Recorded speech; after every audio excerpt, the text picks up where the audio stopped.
wind came down off Black Mountain like something alive and angry, scraping across the rooftops of Harlan, Kentucky, with the sound of a blade dragged along bone. Ruby Mae Calloway heard it even through the old insulation of the diner walls, a low moan that had been building since sundown. And she knew by the time she finished mopping the kitchen floor that the roads into town would be nothing but black ice and prayers before midnight. She wrung out the mop and leaned it against the industrial sink and looked at the clock above the pass-through window. 11:47. The last customer had left 2 hours ago, a retired miner named Cleet, who came in every Thursday for the meatloaf special and stayed until Ruby refilled his coffee 3 times and he ran out of things to say about his grandchildren. She liked Cleet. She liked most of the regulars. What she did not like was the Friday shift, which started in 8 hours, and the pile of notices stacked under the register that she had been avoiding looking at for most of the week. She dried her hands on the dish towel tucked into her apron and walked out through the swing door into the dining room. The diner had belonged to her grandmother Nora since 1974.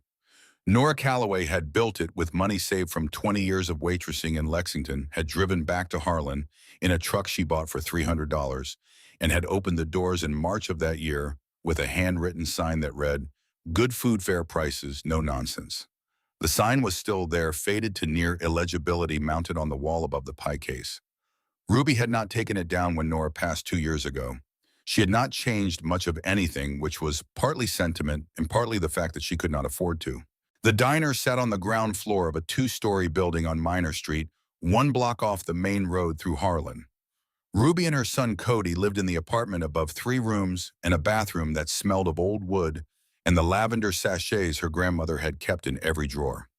The building had been in the Calloway family for 40 years. Now a company called Caldwell Development wanted it along with every other building on this block and 4 blocks beyond it and the hillside lots above the railroad cut and the old processing plant site at the edge of the county.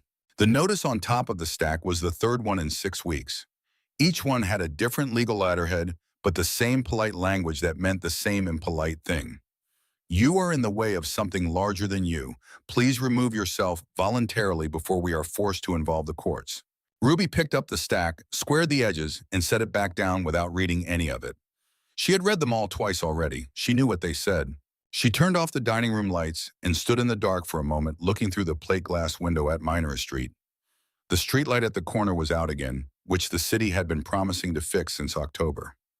Snow was beginning to fall in thick, deliberate flakes that stuck to the glass and made the world outside look like the inside of a shaken snow globe, quiet and sealed off from everything real. Cody was asleep upstairs. She had put him down at 8 after his bath, after the book about the dog that found its way home after the 3 extra minutes he always negotiated out of her before lights out. He was 3 years old and he already knew how to read her silences. She had been trying harder lately not to let him see the worry she carried through every hour of every day. She did not know how well she was succeeding. She was 24 years old and she had been tired for longer than she could remember. Duke lifted his head from the mat by the door when she came back through the kitchen. He was a 10-year-old shepherd mix with one cloudy eye and the habit of sighing loudly whenever he felt the atmosphere in a room required commentary. She scratched behind his ears and told him it was almost time, and he lowered his head again with the expression of a dog who had heard that before. She was just reaching for the light switch when the window broke. Not all the way. Not a clean impact. A single crack spiderwebbed from a point near the center, and a stone the size of a fist bounced off the inner sill and hit the linoleum. Duke was on his feet instantly, growling low in his throat. Ruby stood perfectly still for 1 second, 2, 3, listening past the wind. Then she walked to the window and looked at the stone. A rubber band held a folded piece of paper around it. She unwrapped it without thinking about whether she should. The paper was white copy paper folded once. The letters had been cut from a newspaper, which meant either someone with a dramatic flair or someone who did not want their handwriting recognized. Leave by Friday or else. That was all it said. Ruby stood holding the paper and felt the familiar cold weight settle into her chest. Not panic. She had been through enough that she did not panic easily. But the weight was real and it was heavy, and it pressed down on the place just below her sternum where she kept all the things she had not yet found a way to put down. She folded the paper once and tucked it under the stack of Caldwell notices. Then she got the broom from the corner and swept the broken glass off the sill into a dustpan and emptied it into the trash. Friday was 2 days away. She grew up in Harlan knowing three things about her father before she knew almost anything else. His name was Dale Calloway, which people in town shortened to Deacon because he had a way of speaking that made whatever he said sound like it had been thought about for a long time. He had ridden with the Iron Cross Motorcycle Club since he was 19 years old, and he had been killed when Ruby was 8 on a cold night in March on a back road outside of Cumberland in a confrontation with members of a rival club whose name she had not learned until she was 16 and had snuck into Nora's filing cabinet looking for her birth certificate. The Iron Cross had been a mid-sized club, 30 or 40 members, spread across southeastern Kentucky, most of them working men with families and legitimate jobs, alongside whatever else the club did that Nora had always referred to as none of your business and not something you need to carry. After Deacon died, the club had contracted lost members eventually dissolved. A few of the older brothers still lived in the county. They had come to Nora's funeral. Ruby had stood at the edge of the cemetery and watched them standing in a loose group by their bikes and had felt something complicated that she could not name then and still could not entirely name now. What she knew was this: her father had loved her, and her father had been in a world that got him killed, and her grandmother had spent the rest of her life making sure Ruby chose a different world. Nora had not been bitter. She had not spoken badly of Deacon or the men he had ridden with. She had simply pointed at the diner at the counter and the coffee pots and the regular customers and the sign that said good food, fair prices, no nonsense. And she had said, this is what lasts. This is what you build on. Ruby had tried. She had finished high school, done 2 years of community college in Middlesbrough before the money ran out, come back to Harlan to help Nora when the old woman's knees went bad, and stayed when Nora died because leaving would have meant selling the building, and she was not ready to do that. Cody's father had been a seasonal worker who passed through town 2 summers ago and was now somewhere in Ohio and was not a part of this story. Ruby did not spend time being bitter about that either. She had Cody, and she had the diner, and she had Duke, and she had a bank account that she watched like a person watches a campfire in dry timber, hoping nothing sparks wrong. She thought about all of this while she swept up the last of the broken glass. She thought about Nora. She thought about Friday. She thought about the number in her checking account that she had seen that morning on her phone and had immediately stopped thinking about because thinking about it had not helped. Duke stopped growling and went back to his mat, and Ruby went upstairs to check on Cody. He was on his back arms out, the blanket kicked down to his ankles, the way he always managed in his sleep.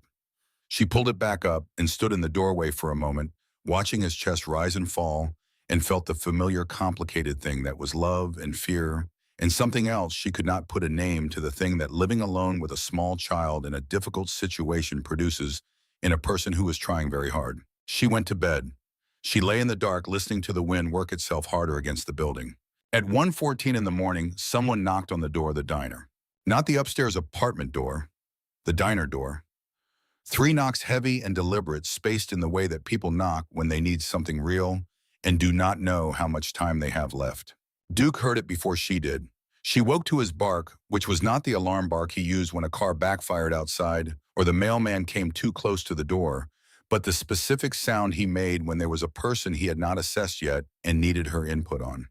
She was out of bed before she was fully awake, moving on the reflexes that mothers of young children develop in the first year of being the only adult in the house. She pulled on the flannel shirt she kept on the chair by the bed and went to the window that looked down onto Minor Street. What she saw stopped her for 3 full seconds. There were motorcycles in the street, a lot of them.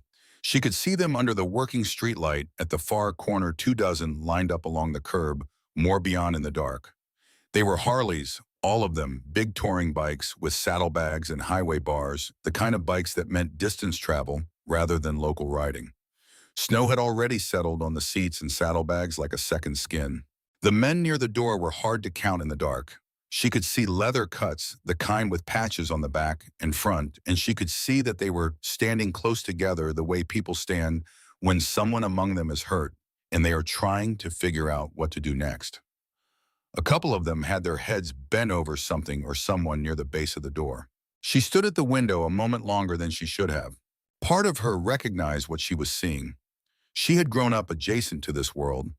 She knew what a club convoy looked like, what a patch biker looked like, what the body language of men who had been riding too long in bad weather and had a problem on their hands looked like. None of this was abstract to her. The other part of her thought about the stone through the window, about the note, about Friday. The knocking came again, 3 more times, slightly harder than before. Then a voice raised enough to carry up to her window above the wind. It was a man's voice, rough and tired, not shouting, just pitched to reach. "There's a kid down here who needs help. He is not good. We need somewhere warm." She heard it clearly. She stood at the window and she thought about her father who was dead. She thought about Cody who was asleep behind a door 10 feet from where she stood. She thought about Nora who had built the diner and put up the sign and told her what mattered when the counting was done. She went downstairs. She turned on the kitchen light first, then the one above the pass-through, then the small light over the back door. Enough light to see by, not enough to announce herself to the whole street. Duke followed her quiet, now his shoulder against her leg. She unlocked the deadbolt and opened the diner door 4 inches and looked through the gap. The man standing directly in front of her was large. That was the first thing, the physical fact of him, a man in his early 50s who was built the way working men are built when they have been doing physical things for 30 years, not in a gym way, but in a real weight moved over real distance way. His hair was gray-black and cut short. His face had a scar that ran from below his left eye to the corner of his jaw, old and faded to silver. His leather cut had a center patch that read Iron Wolves MC with a Kentucky bottom rocker. His eyes were dark and steady, and they were looking at her with an expression that was almost careful, the expression of a man who understood he was asking something significant. Behind him, she could see the others. There were many of them, a cluster of men in leather snow on their shoulders and helmets, most of them standing back in a way that read as deliberate as if they understood that the man at the door needed space to have this conversation, and they were giving it to him. Some of them had their hands visible at their sides. None of them were moving toward her. On the ground, partially supported by 2 men kneeling on either side, was a young man. She could see right away that he was very young, maybe 19, 20 at most, with a patched cut that said Prospect on the back. He was holding his left side with both hands pressing inward. His face was the gray-white color that meant he was either about to pass out or had been passing out periodically and was working hard not to do it again. His breathing was audible even through the gap in the door, shallow and careful, and costing him something with every repetition. The large man at the front held up both hands, palms out. Slow, deliberate, not the gesture of a man trying to push through a door, the gesture of a man trying to demonstrate that he was not going to push through a door no matter what she decided. "My name is Garrett Shaw," he said. "We had an accident on the pass about 6 miles back. 3 bikes went down on ice. 2 men need warming up, and he needs more than that." He indicated the young man on the ground with a slight movement of his head without turning away from her. "I know what we look like. I know it is past 1 in the morning, and I know you have every reason to close this door. I am not going to tell you what to do. I am asking." Ruby looked at the young man on the ground. She looked at the way he was breathing short and effortful, the way his head was starting to drop forward. She looked at the 2 men holding him up, whose own hands were shaking with the cold. She thought about the stone through the window, about the note, about Friday. Then she opened the door. She stepped back and to the side and said, "Come in and let me see him." And Garrett Shaw nodded once, an acknowledgement that was also something close to relief, and turned to say something to the men behind him. And 4 of them lifted the young man carefully off the ground and carried him through the door. The diner filled quickly with cold air and large men and the smell of road and winter and engine. Duke stood his ground in the middle of the kitchen, and Garrett crouched in front of him without being asked, letting the dog smell his hand at the dog's own pace, which told Ruby something she filed away for later consideration. "Get him on the walk table at the back," she said. The booth benches by the wall pushed together flat.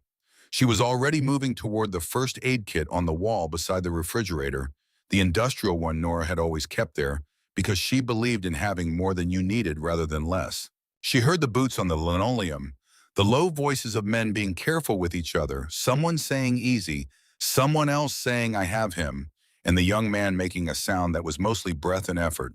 "His name is Jesse Garrett," said from behind her. "He is 19. He took the impact on the left side when his bike went down on the ice. He may have broken ribs, maybe more. We do not know." She pulled the kit off the wall and turned back and looked at Jesse where they had laid him on the pushed-together booth benches. His cut was open at the front where someone had already checked him, and she could see the way he was guarding the left side, the shallow breathing, the careful stillnesses of someone trying not to move anything that was going to hurt worse than it already hurt. She set the kit on the table beside him and opened it and looked at Garrett. Who else is hurt? Two others with cold exposure, one with a wrist that may be broken. The man with the wrist is still outside. He says he does not want to be a bother. Garrett's expression made clear what he thought of that position. I need to get him inside as well. Go get him, she said. She looked at the men standing around Jesse and picked the one who was holding Jesse's right hand steady and looked calm in his hands. She pointed at him. Can you follow instructions? He was in his 40s, built similarly to Garrett with a red beard going gray at the edges. Yes, he said without hesitation or anything extra. Hold his right shoulder still. Not hard, just steady. She put on gloves from the kit and opened Jesse's cut the rest of the way to get a look at his ribs. Jesse looked up at her through eyes that were fighting to stay focused. His lips were the same gray-white as the rest of his face. He was trying very hard not to show how much things hurt, which she recognized as a performance that young men put on when they are frightened and do not want to be frightened. She had seen it on her father's old friends when she was a child sitting in the same diner drinking Nora's coffee after long rides. She had seen it on her father. You are okay, she said, in the flat, calm voice she had learned from years of being the steady one in situations that required someone to be steady. I am going to check you, and then you are going to drink something hot, and then we will see where we are. He blinked at her. His eyes were trying to find purchase on her face. Okay, he said very quietly. It took her 40 minutes to work through the immediate medical situations. Jesse had at least one cracked rib, and probably two, the bruising already coming up, purple-black, along his left side in the way bruising does when something structural has given way. She wrapped him tight with the bandaging from the kit and told him what he could and could not do in the next few days, and he listened without arguing, which told her the pain was doing most of the arguing for him. The man with the wrist was named Cooper, 53 years old, big and solid, and holding his wrist against his chest with an expression of profound personal offense at his own body. The wrist needed imaging, but it was stable, and she splinted it with what she had. The two men with cold exposure got blankets from the shelf behind the counter and hot coffee and were told to sit close to the kitchen warmth and not do anything requiring physical effort. She turned on all the burners and set 3 large pots of water to heat and put on 4 pots of coffee and went into the pantry and assessed what she had to work with. The Friday delivery had not come yet. She had 2 industrial cans of chicken soup, a case of canned beans, most of a 50-pound bag of flour butter, salt, a flat of eggs, and the last third of a container of hot chocolate mix. She started the soup and began mixing biscuits by hand because the mixer was loud and Cody was asleep 2 floors above her head. The diner had 23 men in it when she did a count around 2 in the morning. The rest were outside and she could hear them through the wall, the sound of engines being periodically started and run to generate heat, the low talk of men doing what they could in a situation that required waiting. She thought about going to the front door and telling them they could come in too, but the space had its limits, and the men inside were filling it the way men fill spaces, which is to say, without much awareness of where they were taking it up. Garrett stayed near Jesse, but not over him, close enough to be present, and far enough to give the boy room, which she read as the management style of someone who knew when proximity was helpful and when it was not. He drank coffee, standing up, and watched her move around the kitchen. After a while, he said, "You have done this before." "My grandmother ran this diner for 40 years, she said without looking up from the biscuit dough she was working with the heel of her hand. People needed things. She helped them. I learned from watching her. She is not here anymore. Number." He was quiet for a moment. Then he said, "I am sorry." She pressed the dough flat and cut rounds with the mouth of an old glass, which was the way Nora had always done it, because it left a cleaner edge than a knife. She did not know what to say to his condolence, so she said nothing, which was what Nora had always said was the right response to things that did not require a verbal answer. "What is your name?" he asked. "Ruby." He repeated it the way people repeat a name when they are making sure they have it right, putting it somewhere they will be able to find it again. Not performatively, just carefully. She could hear the wind against the far wall, heavier now than it had been an hour ago. She thought about the roads on Black Mountain and understood exactly why they had stopped here. There was no getting through Black Mountain tonight, not with injured men, not on bikes, not on anything. The biscuits went in the oven and she began opening the soup cans. Behind her, she heard Garrett speaking low to the red-bearded man. He said something about a wrecker service and a number he had, and the red-bearded man said he had already called and they were not going out until the roads were passable in the morning, but they had a truck on standby, good Garrett said.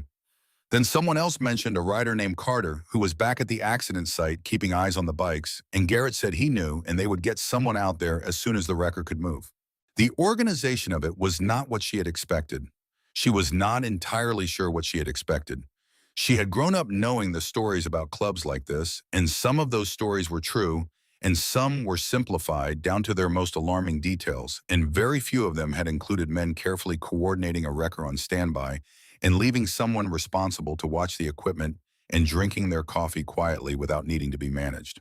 She thought about Nora, who had always said that the world was more complicated than people found it comfortable to admit, and that the people who found it most comfortable to oversimplify were usually the ones with the most to gain from everyone else believing the oversimplification.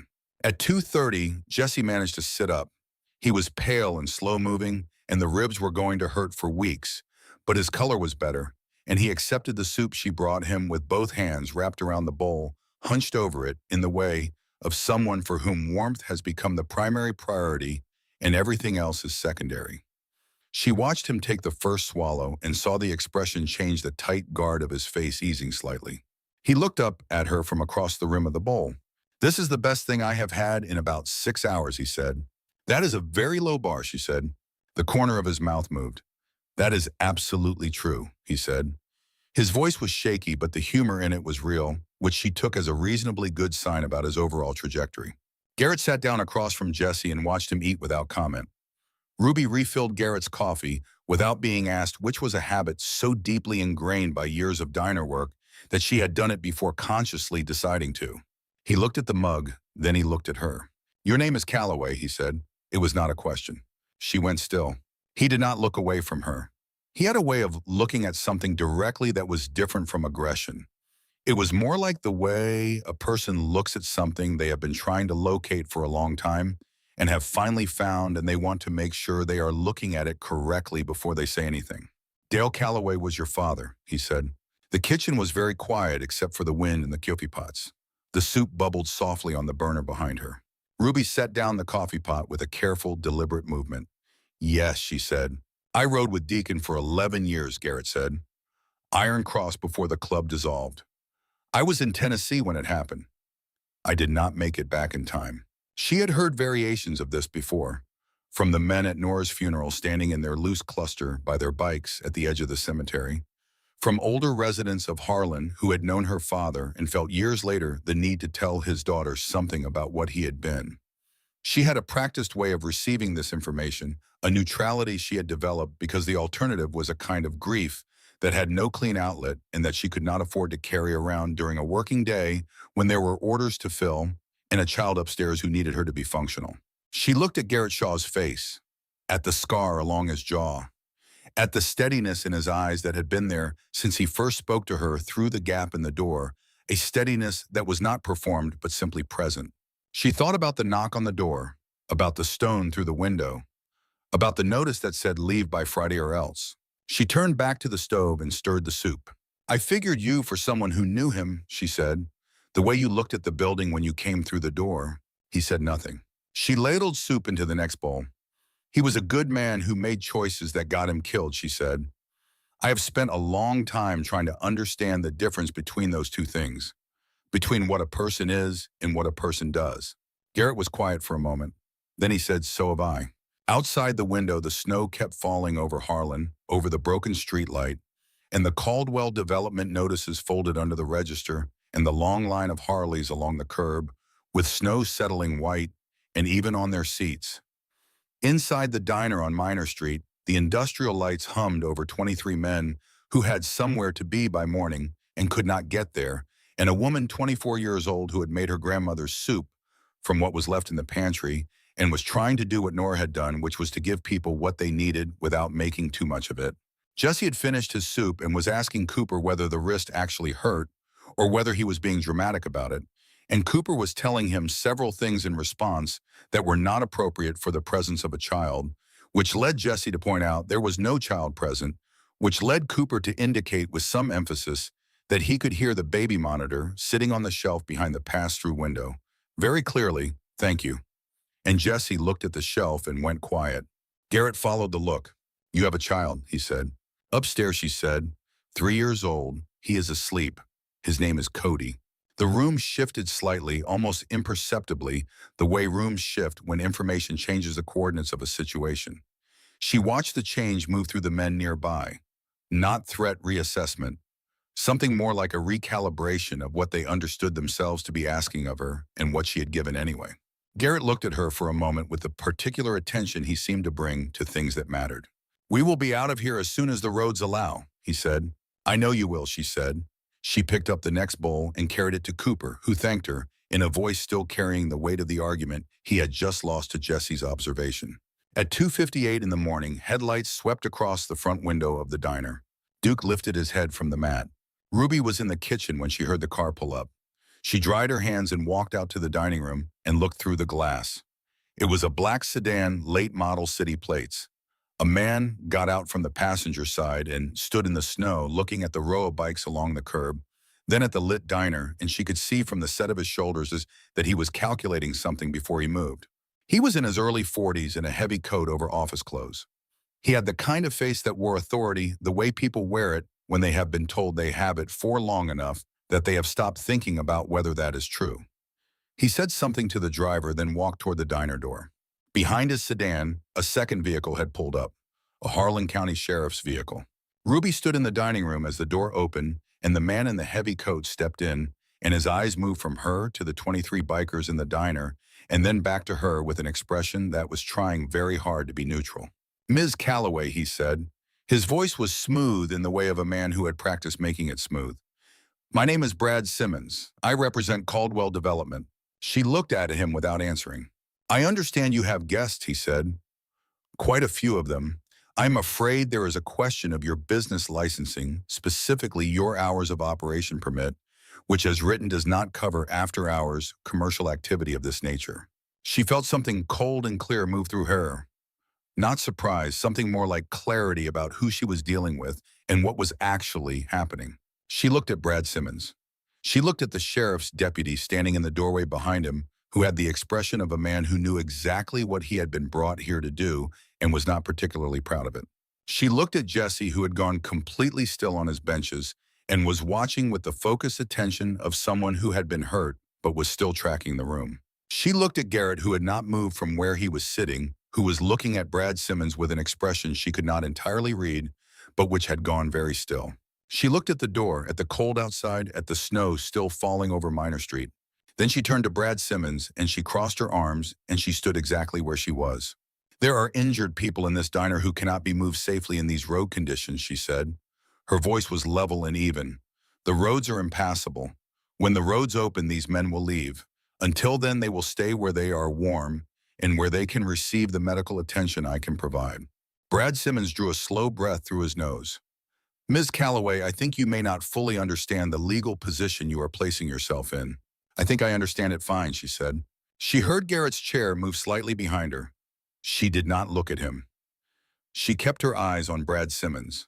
And I think she said that you drove here in a snowstorm at 3 in the morning over a commercial licensing matter because someone sent you here, which means someone is watching this building tonight, which means someone knew these men were here, and that is something I am going to want to understand a great deal better when it is daylight.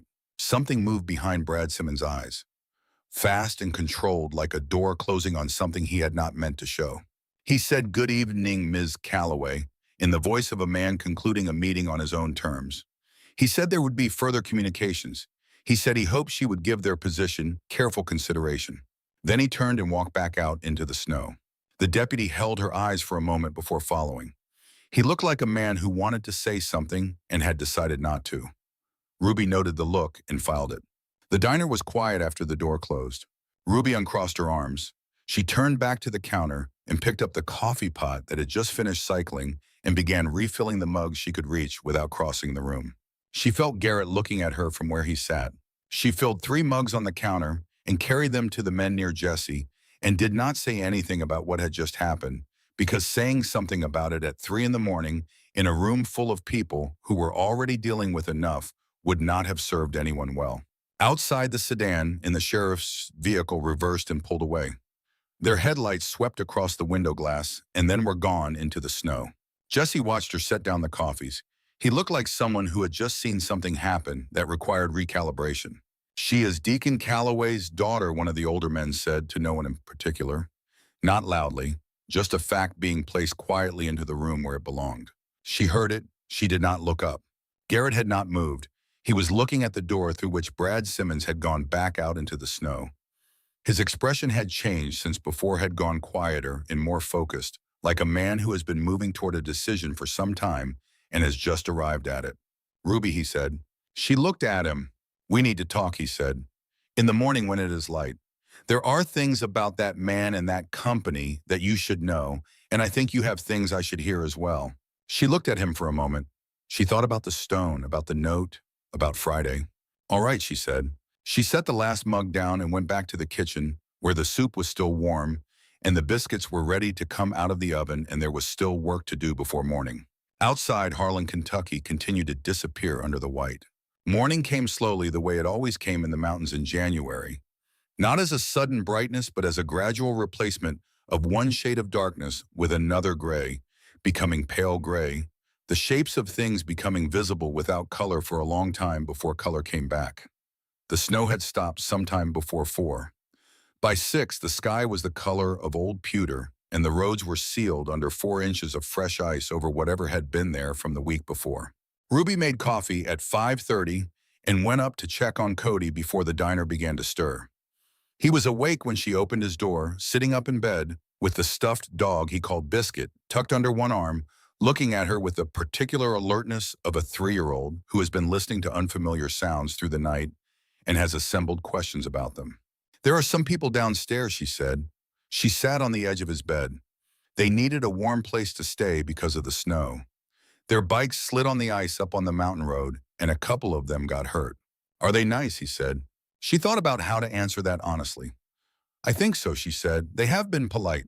Cody considered this with the seriousness he brought to most things. He held up Biscuit. Does Biscuit need to come meet them? Maybe later, she said. You eat your oatmeal first. She got him dressed and fed him at the small kitchen table in the apartment, while the sounds from downstairs began to indicate waking the shift and movement of 23 men recalibrating themselves to morning. She told Cody to stay with Duke in the apartment for a little while longer and that she would come get him when it was time to go down. He accepted this with the complete trust of a child who has learned that when his mother says something will happen, it will happen, and went back to the serious business of finishing his oatmeal. She went back down at 6:15 and found Garrett at the counter, already awake, looking like a man who had not truly slept, but was experienced enough with not sleeping to not show it as distress. He had the county road map open on the counter, folded incorrectly the way people fold maps when they have grown too dependent on GPS and only consult paper when they have no choice. The others were distributed around the diner in various states of wakefulness. Jesse was sitting up, which was progress, pale and deliberate about his breathing, but present and tracking. Cooper's wrist had been re-examined by a man in the group who introduced himself as Strand, a quiet man in his late 40s who turned out to have paramedic training and who had looked at the wrist with the brisk efficiency of someone for whom this kind of assessment was still second nature. Ruby put the grill on and started eggs. Nobody asked her to. She did it because they needed food and she knew how to make food, and it was the next required thing. Garrett folded the map badly and set it aside. He said quietly, not looking at her directly, I need to tell you some things. About Caldwell Development. About the man who came here last night. She cracked 6 eggs onto the grill without breaking any yolks, which took a small amount of skill that she had never thought to be proud of until she watched people who lacked it. She said, go ahead. Brad Simmons is a development attorney, Garrett said. He has been operating in eastern Kentucky for about 4 years, putting together land parcels for a company called Caldwell. But Caldwell is not primarily a development company. It is a vehicle. She waited. The money that moves through Caldwell, he said, we have strong reason to believe it originates with men who were formerly associated with a club called the Broken Cross, out of Tennessee and Virginia. She was very still for a moment. The eggs cooked on the grill. She turned them at the right time out of muscle memory. You know that name, he said. She knew that name. She had found it in her grandmother's filing cabinet when she was 16 in a folder that contained the official police report from the night her father died. The Broken Cross Motorcycle Club. The confrontation on the back road outside Cumberland. Dale Calloway, 34 years old, killed in an altercation with members of a rival club. The Broken Cross had been prosecuted in federal court in 2009. Most of its leadership had gone to prison. The club had dissolved. I thought that was finished, she said years ago. The club is gone, Garrett said. But the men are not. The ones who served their time and got out, some of them moved money around and went legitimate, or close enough to legitimate that it looked that way on paper. He put his hand flat on the counter. Caldwell is the vehicle as best we can establish. Property acquisition, development, profit on the back end, clean money on the other side. She thought about the three notices. Polite language, bigger thing behind it. She thought about the stone through the window last night. She thought about Brad Simmons standing in the snow at 3 in the morning, looking at the row of bikes with something behind his eyes that was not a licensing dispute, and both of them had known it. She said, why does this block matter to them that much? Garrett was quiet for a moment. Then he said the processing plant site, the old Harlan consolidated property at the edge of the county. You know the one? Everyone in Harlan knew the one. Closed since the early 90s.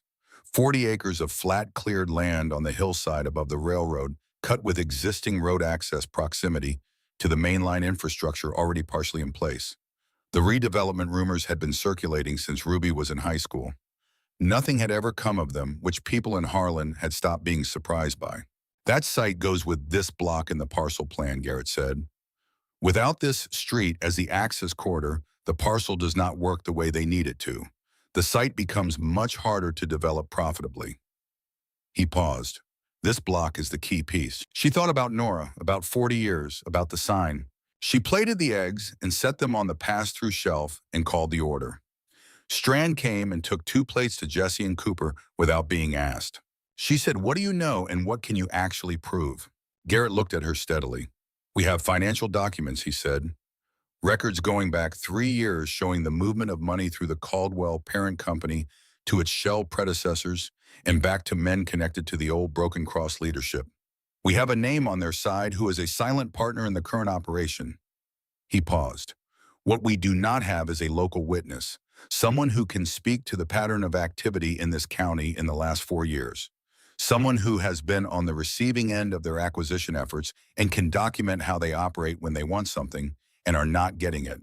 She understood exactly what he was saying. She had understood it before he finished the sentence. She turned off the grill section she was done with and looked at him. You came through Harlan because of me, she said. It was almost entirely not a question. He did not confirm it immediately, which was the same as confirming it. I have known about Deacon's daughter running her grandmother's diner on Minor Street for 2 years, he said.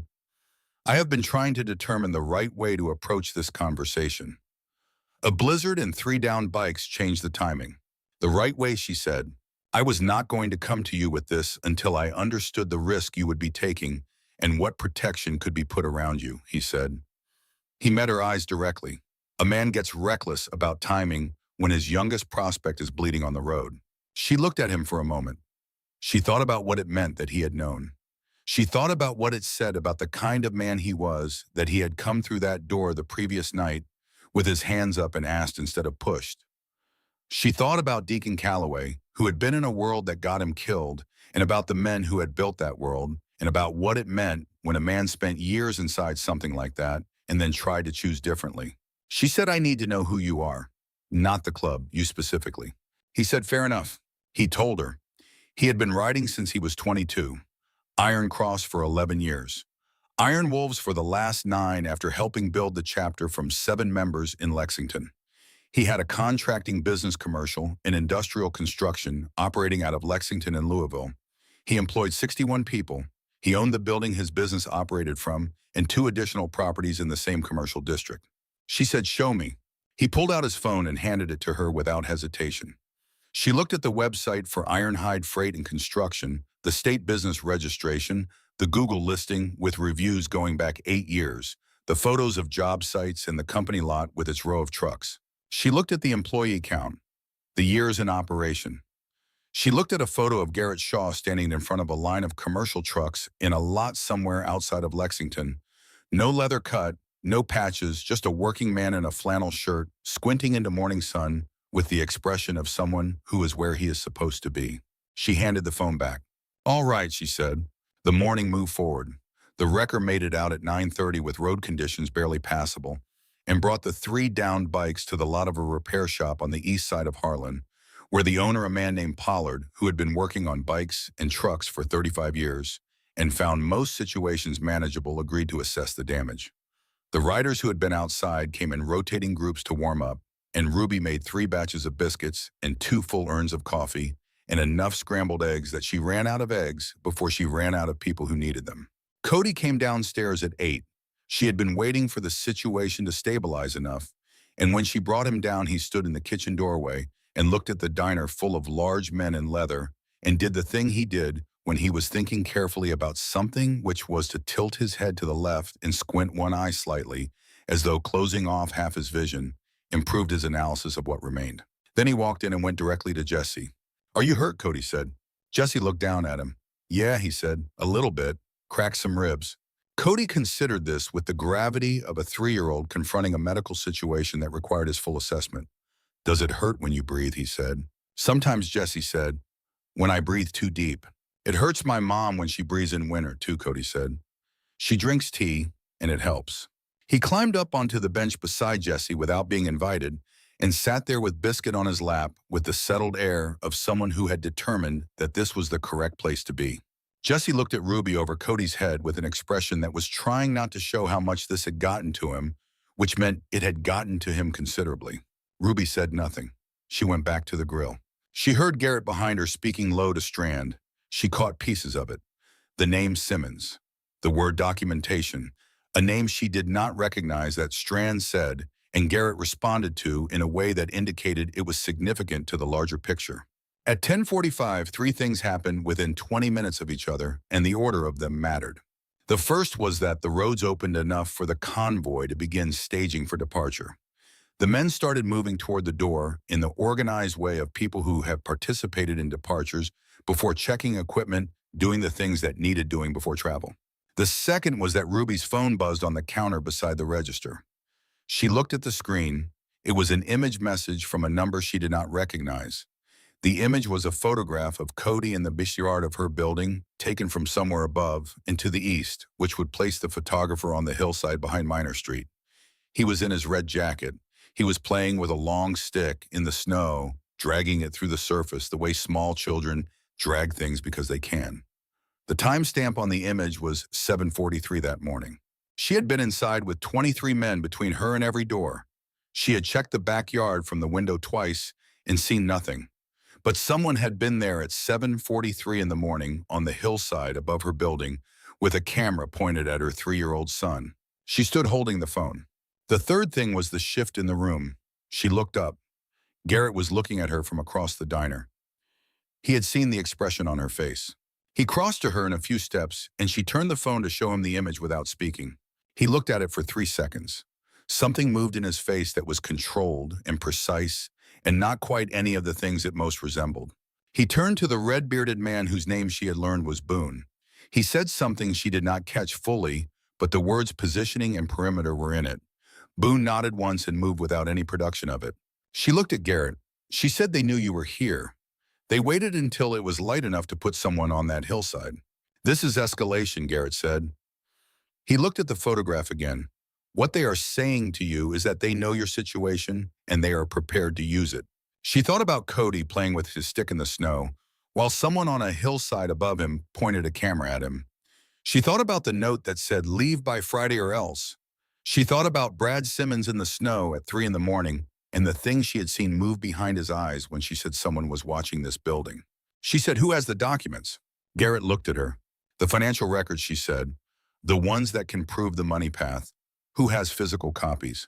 "I have copies," he said. "A lawyer in Lexington has copies. There is a contact at the FBI field office in Louisville who has been aware of this situation for 8 months. She said 8 months. Why has nothing moved in 8 months? Because the case needs a local witness, he said. to establish the pattern of coercive acquisition specifically in Harlan County. Without that piece, the financial evidence exists in isolation, and their lawyers can manage it. With it, the picture is complete enough to act on. She understood precisely. She looked at the image on her phone, Cody in his red jacket, the stick making its line in the snow. She said, "I will be your witness." She heard the shift in the room again. Jesse was very still on his bench. Boone had come back to the edge of the kitchen doorway. A few of the men who had been moving toward the door had stopped. Garrett said her name. "I know what I am agreeing to," she said. She kept her voice even and at a normal conversational volume. "I am not doing this because of my father. I am doing it because that photograph is of my son taken from a hillside above his backyard without my knowledge. And it was sent to me as a message about what they are willing to do." She looked at Garrett directly. Nobody does that and gets to keep operating as though nothing happened. He looked at her for a long moment. His expression was not surprise. It was the expression of someone seeing a thing they had suspected but needed to see confirmed. "You understand," he said carefully, "that once the legal process starts, they will know immediately. We need you and Cody somewhere protected until it resolves." "I have a diner and an apartment on Minor Street," she said. "I am not going anywhere. This building has been here for 40 years, and I am not leaving it because someone sent me a photograph." He started to respond, and she looked at him steadily, and he stopped. "But if you want to put someone outside this building for the next 2 weeks," she said, "I am not going to argue about it." Garrett was quiet for a long moment. Then the corner of his mouth moved fractionally in the direction of something that was not quite a smile. He said, "I know 47 men with nowhere better to be this winter." She turned and went back to the grill. There was half a batch of biscuit dough she had set aside that was still good. She heard Garrett behind her on his phone, now speaking in the direct and unhurried way of a man who made decisions and made them without rehearsal, without circling back or second-guessing the ground he had already covered. She mixed the rest of the dough. She thought about her grandmother, about building something on a street in a town that other people thought was finished, about the sign on the wall above the pie case, about what lasted when other things did not. She put the biscuits in the oven. When she looked up, Jesse had fallen asleep against the diner wall with Cody asleep against his shoulder, biscuit tucked between them. Cooper was watching from across the room with an expression he was not trying to hide anymore. The roads were open, but nobody in the Iron Wolves was leaving just yet. She did not ask why. She understood why. The days that followed were the strangest of Ruby's life, and her life had not been short on strange. The Iron Wolves did not leave Harlan. Not all of them, and not without purpose. 4 of them maintained a presence near the building at any given time, rotating in shifts that Boone organized with the same low-key efficiency he appeared to bring to most things. They were not obvious about it. They did not stand on the corner in their cuts, making a display of themselves.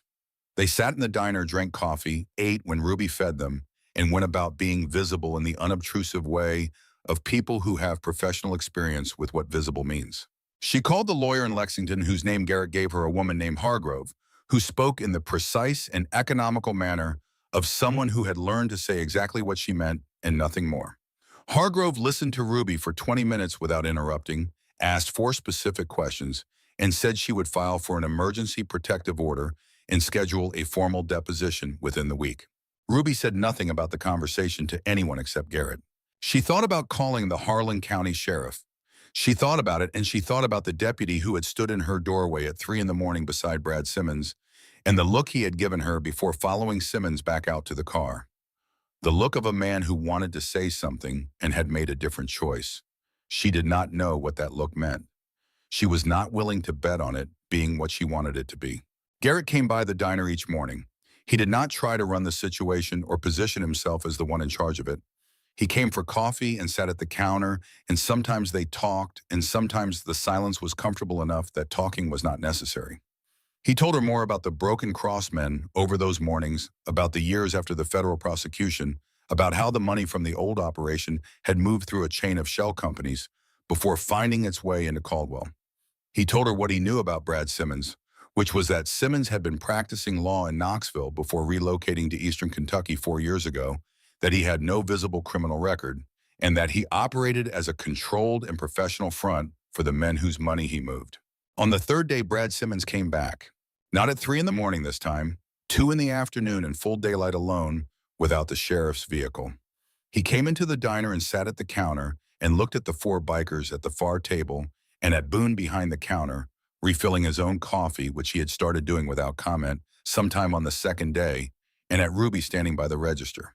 He said he hoped they could have a productive conversation. She said she was listening. He said Caldwell Development was prepared to offer a significant premium above the assessed value of the property. He said the offer represented the highest acquisition price in the county for comparable properties. He used the word community several times in ways that did not quite connect to anything specific. He said there were relocation assistance packages. He did not look at the bikers at the far table while he was saying any of this. She said she was not interested in selling. He said he understood and he hoped she would reconsider, and he left a folder of papers on the counter that she did not touch while he was in the building. After he left, she picked up the folder and looked at the number on the top page. It was more money than she had made in 4 years of running the diner. She stood holding the folder for a moment. She thought about Cody. She thought about the college fund that did not exist. She thought about the savings account with the number in it that she could not look at for long without feeling the floor tilt under her. She set the folder back down under the register. Boone was watching her from behind the counter with an expression of careful neutrality. She said, "Do not." He said nothing. He refilled his coffee. That evening, she called Hargrove. The deposition was scheduled for Monday morning. Hargrove said the documentation Garrett had provided was strong and that the protective order had been granted. She said she wanted Ruby to understand that the next 2 weeks would be difficult and that there might be additional attempts to pressure her. Ruby said she understood.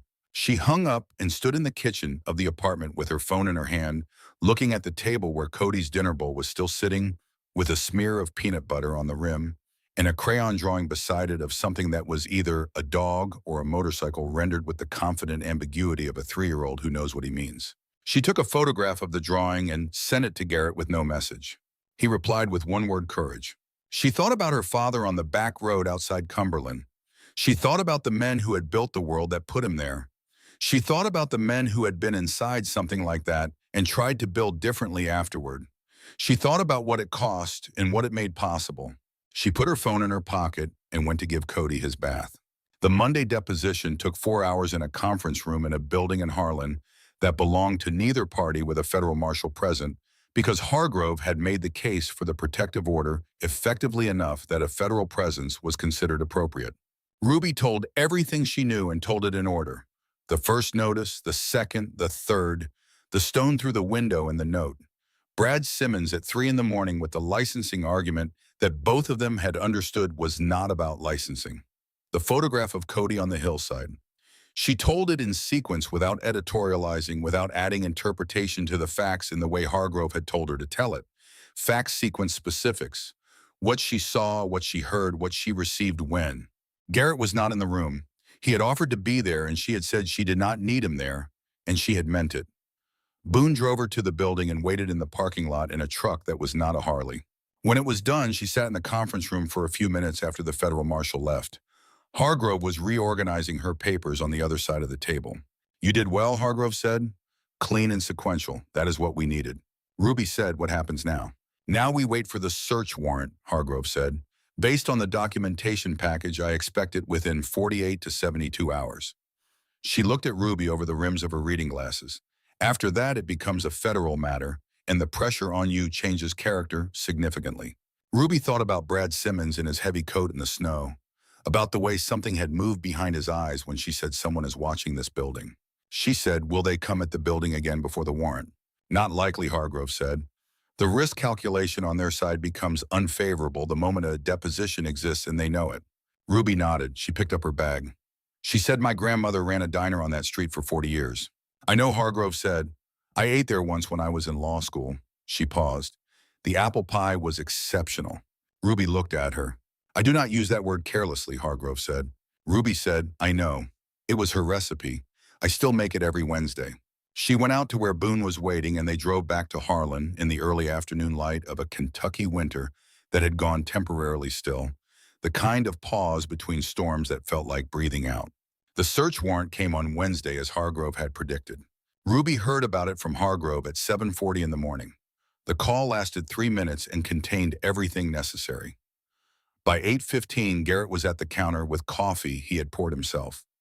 By 9 o'clock, Harlan was talking the way small towns talk about things that change the shape of what they thought they knew. The news moved faster than the people carrying it. By noon, Minor Street knew that the federal government had executed a search warrant on the offices of Caldwell Development in the county seat, that Brad Simmons had been detained for questioning at the federal building in London, Kentucky, and that the land acquisition effort that had been quietly unsettling half the county for 3 years had stopped moving. Ruby made lunch.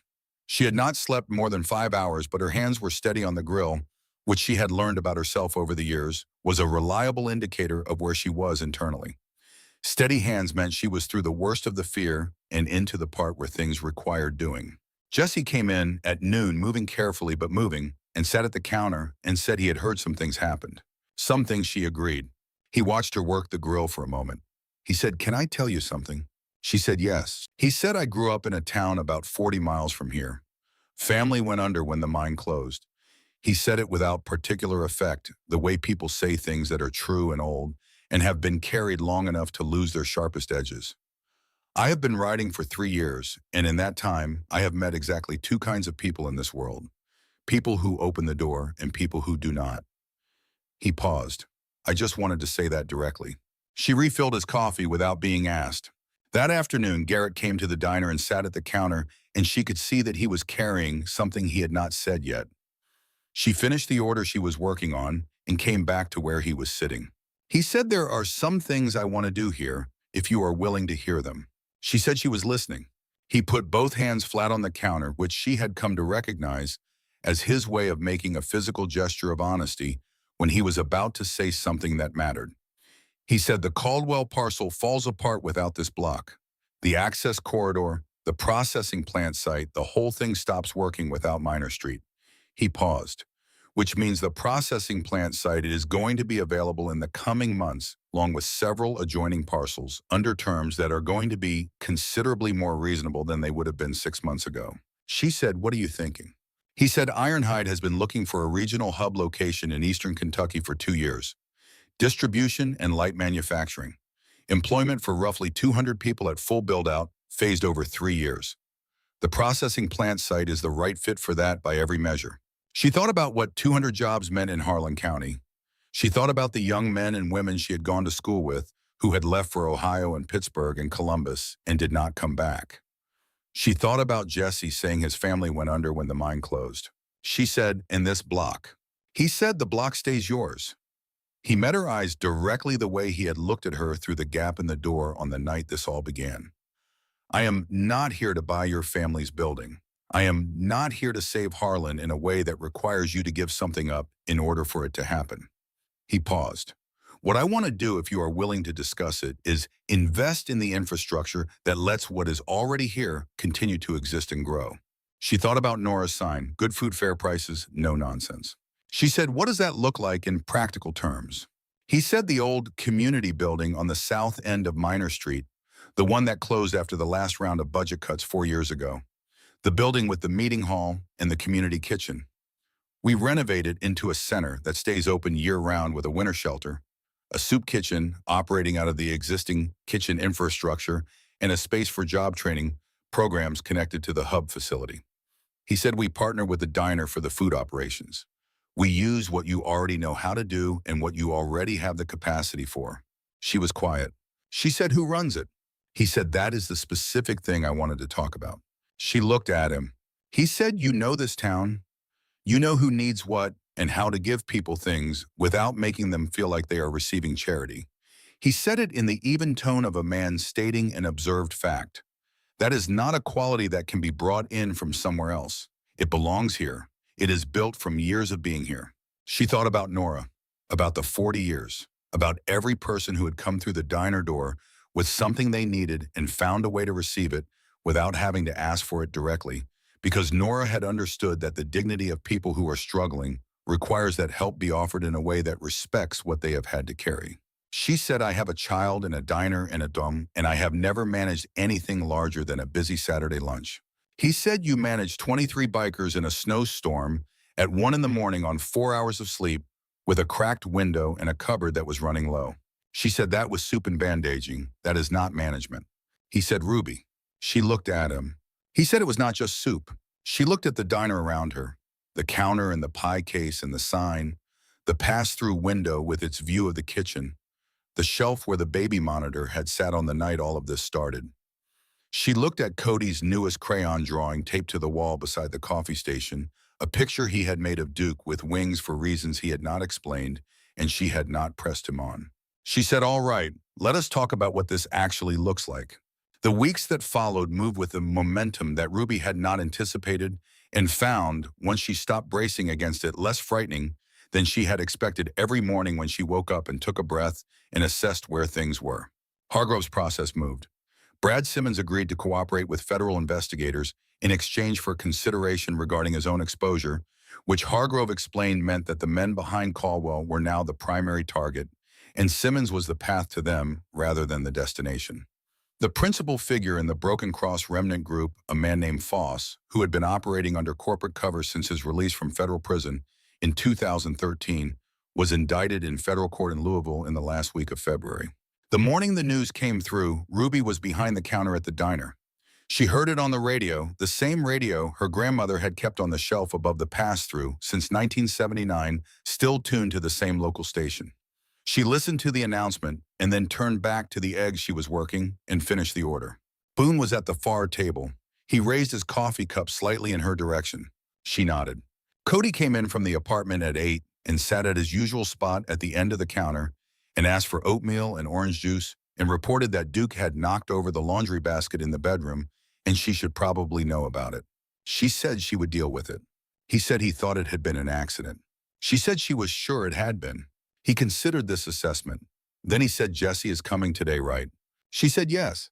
He said, "Good, because he promised to show me the card trick again, and I think I almost have it." She put the oatmeal in front of him and went back to the grill.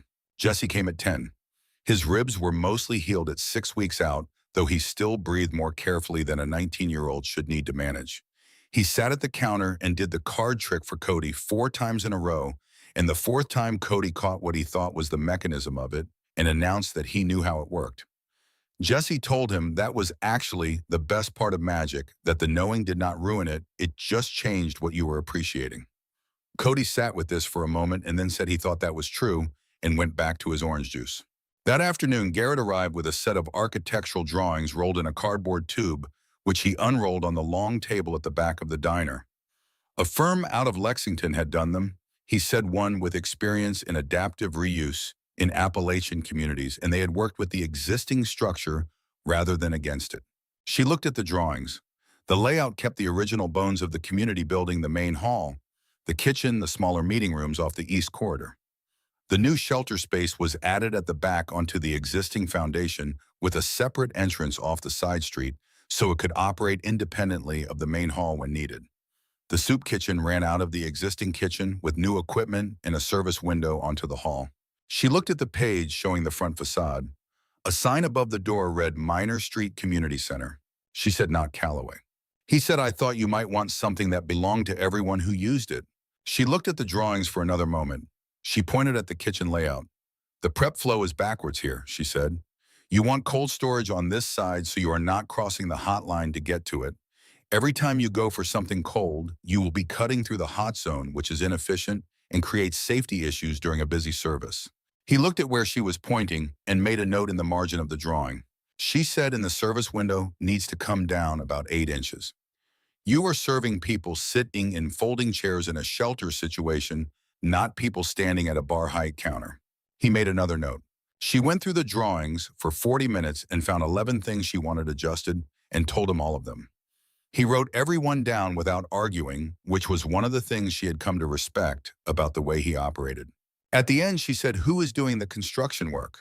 He said Ironhide had a crew for commercial interiors, but they were using local subcontractors for everything that could be done locally. He named 3 companies she recognized immediately, Harlan County operations that had been holding on through the difficult years. She knew 2 of the owners from the diner. She said, "Start with Pollard for the structural assessment. He knows every building on this street from the foundation up. He repaired the floor in this kitchen 11 years ago, and he knows where the old work is." He said, "I know. He is already on the bid list." She looked at him. He said, "I am not doing this without the people who know this place." That was never the intention. She thought about Nora, about the difference between help that comes with conditions and help that does not, about how you could usually tell which kind was being offered by how much the person offering it needed you to acknowledge what they were giving you. She said, Garrett. He looked at her. She said, why are you doing this? Not the business case, not the hub location or the regional strategy, the actual reason. He was quiet for a moment. He looked at the drawings spread on the table in front of them. He said, I have been writing for 30 years, and in that time I have been through a lot of towns like this one. Towns that had something real and then got taken apart piece by circumstances and by people who treated the taking as their natural right. He said Deacon Calloway was a brother of mine for 11 years. He made choices I did not always agree with, and he was killed by men who did not deserve the power they had. He met her eyes. I have been trying to find a way to do something that mattered in a place where it mattered for longer than I want to admit. This is the place. She looked at him for a long moment. She said, all right. The renovation took 4 months. Ruby was not involved in the construction in any official capacity, but she walked through the building with Pollard twice a week and knew the progress of every phase as well as she knew the diner prep schedule. Cody came on Saturdays and developed strong opinions about paint colors that he communicated directly to the painters who received his input with the patience of men who had learned that small people on job sites were sometimes important and should be treated accordingly. Garrett came back every 2 weeks. He did not make the visits into anything larger than they were. He came, looked at what needed looking at, drank coffee, and left without production. Jesse came more often, partly for the card trick ritual, and partly because Ruby suspected he was still in the process of figuring out what he wanted his life to look like, and Minor Street had turned out to be a place where that kind of figuring felt possible. Boone came by when the coffee was on and played dominoes with Cooper on Thursday afternoons. Cooper had taken a job with Pollard's crew for the duration of the renovation, which Pollard said was because Cooper could do the work of 2 men, even with scheduling limitations, and which Cooper said was because the diner had better lunch specials than anywhere else in the county. Ruby suspected both of these things were true. The center opened on the 1st of November as the temperature in Harlan began its annual descent toward the kind of cold that required planning ahead. Ruby had said she did not want a ceremony, and Garrett had taken her at her word. It was an opening in the practical sense, which meant a door that swung wide and a sign that was lit, and people who came through to see what was there. What was there? A warm room with tables and chairs that were not folding chairs? A soup kitchen with Nora's recipe for chicken and dumplings going on the stove, because that was what Ruby had decided, and nobody had an argument to make against it. A supply of blankets and basic necessities in the back room, with easy access, a reading area with books that had been donated from the county and beyond, and 2 people at the welcome desk who could connect anyone who came in with whatever resources existed in Harlan County for the particular kind of help they needed. Ruby was behind the soup kitchen counter when the first people came through the door. An older man she recognized from the diner, a retired miner named Aldridge, who had been eating at Nora's counter since before Ruby was born. Behind him, a young woman she did not know, maybe 20 years old with a child on her hip, and the expression of someone who has been cold for long enough that they have stopped being sure warmth is available to them. Ruby ladled the soup. Aldridge staled down and said it smelled like Nora's kitchen, and Ruby said it should because it was Nora's recipe, and he said he was glad of that, said it simply and meant it. The young woman sat across from him, and the child reached for the bread on the table, and she let him take it, and the expression on her face over the next few minutes slowly changed from something guarded to something that was closer to peace. Jesse was in the back room restocking supplies when Garrett arrived. He came through the side entrance and stood for a moment in the main hall looking at the room. At the people in it, 10 now 12 more coming through the front door as the afternoon moved toward evening and the temperature outside continued to drop toward the kind of cold that Appalachian winter produces when it decides to be serious about it. He came to stand beside Ruby at the counter. She handed him a bowl without turning around. He took it. He stood eating Nora's chicken and dumplings and looking at the room around them. He said quietly, your grandmother would have liked this place. Ruby thought about Nora, about the sign, about 40 years on Minor Street. She said she would have said the overhead lights were too bright. He said they are a little bright. She said, I know. I already talked to Pollard about the fixtures. He almost smiled, which was as close to a full smile as he seemed to come most of the time, and she had come to think of it as sufficient. The center stayed open until 9 that first night. By then, 32 people had come through the door, some for the soup, some for the warmth, some for both, and one man in his 70s who had walked 6 blocks in the cold because he had heard there were people there, and he had not been somewhere with people in what felt like a very long time. He sat in the corner with the donated books and did not ask for anything except to remain in the room. And Ruby brought him soup anyway, and he thanked her, and she said it was nothing. And she meant it in the way her grandmother had always meant it, which was that the nothing was not a diminishment of the act, but an affirmation of its ordinariness, its expected nature, its belonging in the world as something that simply happened between people who were in proximity to each other. Cody fell asleep in the reading area armchair at 7:30. Jesse covered him with one of the shelter blankets and went back to the supply room. And Boone carried Cody upstairs to the apartment at 8:45 without being asked, which was the kind of thing that had stopped requiring comment over the months since the January night that had started all of it. When the last person had gone and the door was locked and the kitchen was cleaned and the supply room restocked for the next day, Ruby sat on the counter with a cup of coffee and looked at the empty room. The overhead lights were too bright. She was going to have Pollard fix that. The service window needed to move 8 inches to the left. The back room needed a second shelf unit for the donated supplies that were already coming in from people around the county. There was a great deal of work still to do, which was the normal condition of things worth doing. She thought about Nora, about the diner, about the sign that still hung above the pie case on Minor Street, faded to near invisibility, now the letters pressed into the wall by 40 years of being true.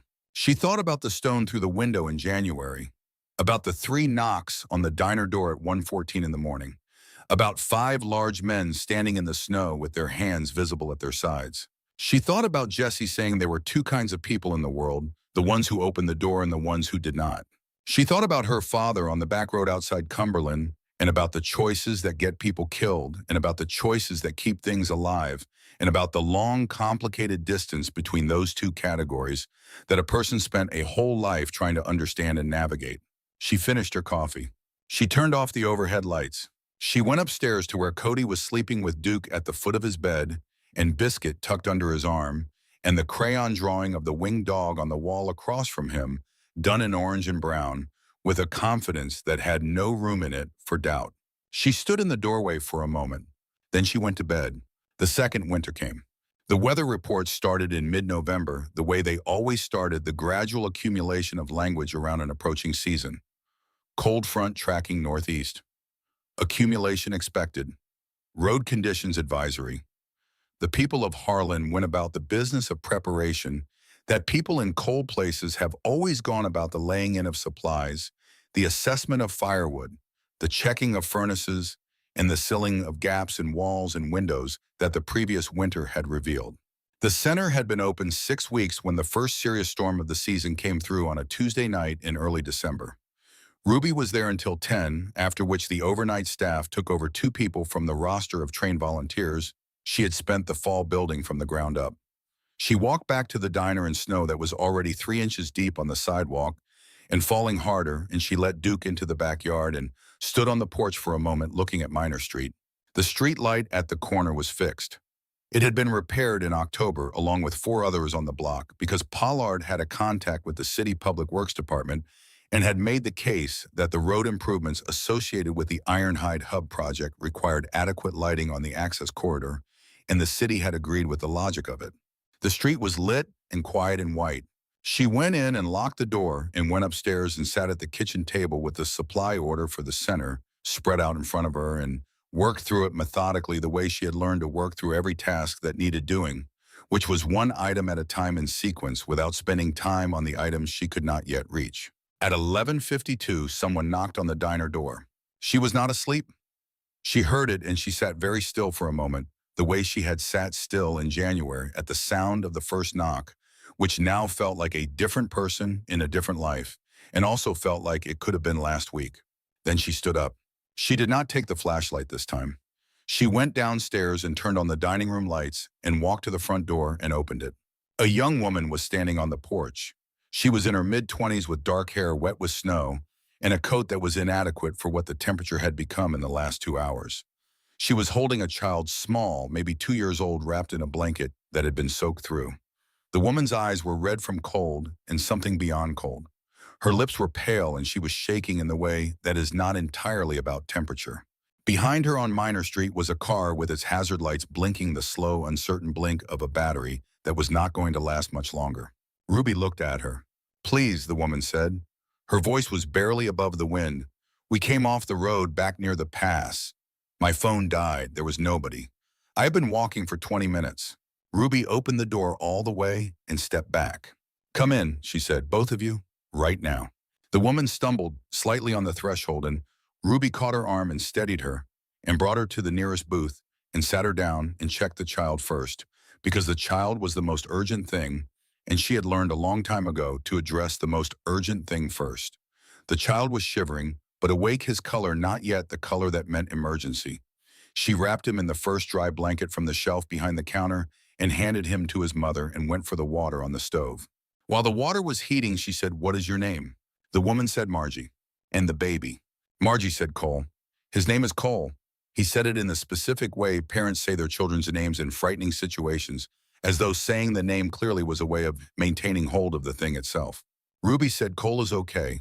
He is cold, but he is okay, and we are going to warm him up right now." Margie started to cry. The kind of crying that comes at the end of hours of controlled fear. Not sobs, but the steady overflow of a person who has been holding a weight for too long and has finally reached somewhere safe enough to let it go. Ruby brought the hot chocolate and sat down across from her and said nothing while she cried, because there was nothing useful to say except what she said next. "You found the right place," she said. "Nobody gets left out in the cold here. That is the rule."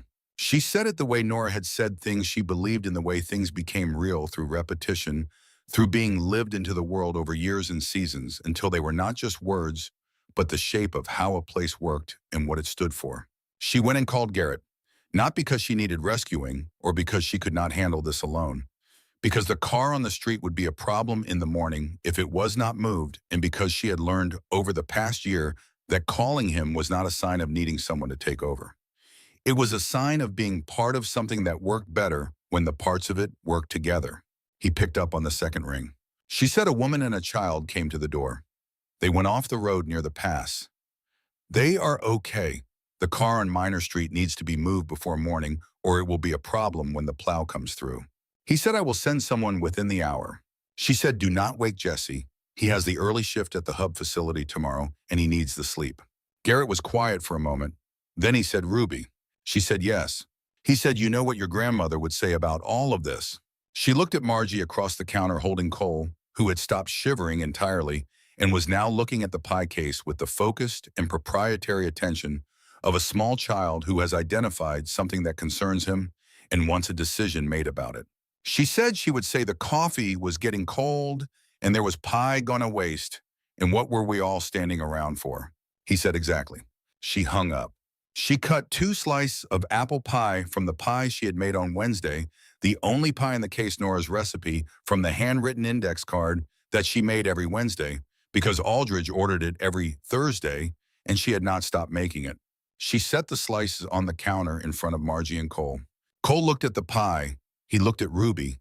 He looked at his mother with an expression that was asking for confirmation that this was a real thing that was happening. Margie said, "Can he?" Ruby said, "The whole point of pie is that somebody eats it." Cole reached for his piece with both hands, which was the correct approach to pie, and began eating with the undisguised concentration of someone for whom this was the best thing that had happened in several hours, which it probably was. Margie took a bite of hers and sat quietly for a moment. Then she looked at Ruby across the counter in the warm light of the diner on Minor Street, with snow falling steadily outside on Harlan, Kentucky, and she said, "I did not know places like this still existed." Ruby set down the coffee pot. She thought about the stone through the window. She thought about the 3 knocks at 1:14 in the morning and the 5 men with their hands visible at their sides. She thought about Jesse asleep against the diner wall with Cody against his shoulder. She thought about Garrett writing down 11 corrections to the architect's drawings without arguing about a single one. She thought about Nora, who had put up a sign 40 years ago and meant it every day since. She looked at Margie. She said they exist wherever somebody decides to keep the lights on. Outside, the snow fell on Harlan. On the lit street lights in the center on the south end of Minor Street, with its overnight lights burning. On the diner with its faded sign about what mattered and what lasted. On the hillside where the processing plant site was being prepared for something that would bring people back rather than push them out. On the whole cold, quiet county, where people were doing what people in difficult places have always done, which is to hold on and help each other and make sure the lights are on for whoever comes to the door next. Ruby poured the coffee.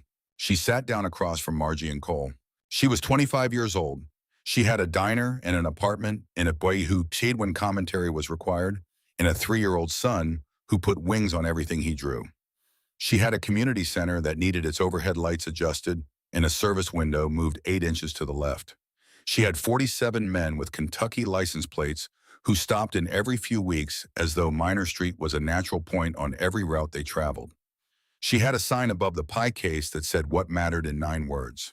She had a door she kept open. Cole finished his pie and held out his plate toward her with an expression of complete confidence that more was available. She laughed. She cut him another slice. Outside, the snow fell on Harlan, Kentucky, and the lights on Minor Street stayed on through the night, the way they would stay on through every night that followed, because that was what the building was there for, and that was what she was there for. And both of those things had been true since long before she understood them to be.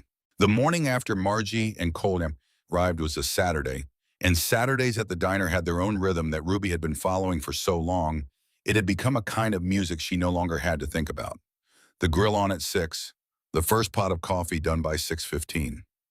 The pies for the week assessed and the orders called to the supplier. The regulars beginning to filter in by 7 Aldrich first because he walked from 3 blocks over and always allowed too much time. Then the 2 sisters from the hardware store on the next block who split a plate of eggs and a biscuit and had been doing so every Saturday for 11 years. Margie's car had been moved from the street before she woke up. She came downstairs at 8 with Cole on her hip. Both of them in the dry clothes Ruby had found from the box of donated items in the back room of the center, and she stood in the kitchen doorway looking at the diner with the expression of someone recalibrating what they understood their situation to be. Ruby poured her coffee without being asked. Margie said, "Was it you who moved the car?" Ruby said it was taken care of. She said, "I do not know how to repay any of this." Ruby set the coffee pot down and looked at her. She said, "You do not." She said it in the even informative way that Nora had always said things she meant completely. "You came in from the cold and you were taken care of. That is what this place does. You go on from here and you do the same thing for someone else when the opportunity comes. That is the whole transaction." Margie sat down at the counter with Cole and drank her coffee. Cole ate half a biscuit and examined the contents of the sugar dispenser with the forensic attention he seemed to bring to all objects, and Ruby watched them from behind the grill and thought about what Nora had said once about the people who came through the diner door over 40 years. She had said that every person who came in brought their whole life with them, whether they meant to or not, and that feeding someone was not just about calories, but about the moment when a person sits down and is not moving and is being given something, and that moment was when you could see them most clearly if you paid attention. Ruby had always paid attention. It was something Nora had taught her before she had words for what was being taught. By the time Margie and Cole left that afternoon with directions to the shelter, 3 blocks north that had a family room open, and with the name and number of a woman at the county social services office, who Hargrove had put Ruby in touch with when the center was getting established, the Saturday lunch rush had come and gone, and the diner was in its quiet mid-afternoon lull. Ruby sat at the counter for 20 minutes and did nothing, which was the luxury she allowed herself once or twice a week. Duke lay under the counter with his chin on her foot. Outside, the snow was still on the ground, but the sky had lightened to the pale, clear blue that meant the temperature would drop hard again after dark. Jesse came in at 3, not for any particular reason that he stated, which meant he was in one of the thinking moods that brought him to Minor Street, the way weather brings people indoors. He sat at the counter and Ruby made him a coffee and sat across from him and waited. He said, "Eventually I have been thinking about what comes next for me." She said, and he said, "I have been talking to the training coordinator at the hub facility, the one that Ironhide brought in for the job program. He said there is a mechanics certification track that starts in February." He looked at his coffee. "I am good with engines, always have been. It is the one thing I know for certain about myself." She said, "Then that is the thing to start with." He looked up at her. He said, "You make it sound simple." She said, "Knowing one true thing about yourself is not simple. Most people go years without getting that far." She paused. The certification is 18 months. He said yes. She said you have a place to stay, you have the prospect income from the chapter, and you have a reason to be here. She looked at him. That is more than most people start with at 19. He was quiet for a moment. Then he said Deacon Calloway's daughter handing out advice at the counter of her grandmother's diner. He said it without any edge in it, just placing the observation into the room. She said, I am just a person who makes coffee and listens. That is not advice. That is just paying attention. He smiled. It was the full smile, not the careful quarter of one he usually kept ready. He said, you know what Boone told me about you? He said that you are the most Nora person he has ever met who is not Nora. She said, Boone never met Nora. He said, I know. He said, that is the remarkable part. She turned back to the grill. There were potatoes to slice for the dinner prep. There were always potatoes to slice. She found the repetition of it useful, the way physical tasks that required just enough attention to occupy the hands without occupying the whole mind created a kind of space in which other thinking became possible. She thought about her father. She did this less often than she used to, which she had come to understand was not a diminishment of him, but a sign that she had found a way to carry him that did not require constant active effort. He was there in the building in some way she could not explain precisely. He was there in the fact that Garrett Shaw had come through her door. He was there in the reason she had been able to look at men in leather cuts, standing in the snow, and see past what the surface suggested. She thought about the iron chain of things that led from one moment to the next, how the stone through the window had led to Brad Simmons in the snow, had led to Garrett at the counter, had led to the center on the south end of Minor Street, had led to Margie and Cole coming in from the road the night before. How none of those links could have been skipped without the chain breaking. She thought about Nora's sign, about the 9 words that could not be improved upon. She sliced potatoes. The spring came to Harlan the way spring always came to the Kentucky mountains, grudgingly, and in stages, the cold retreating and returning and retreating again over the course of weeks until it finally seeded the ground.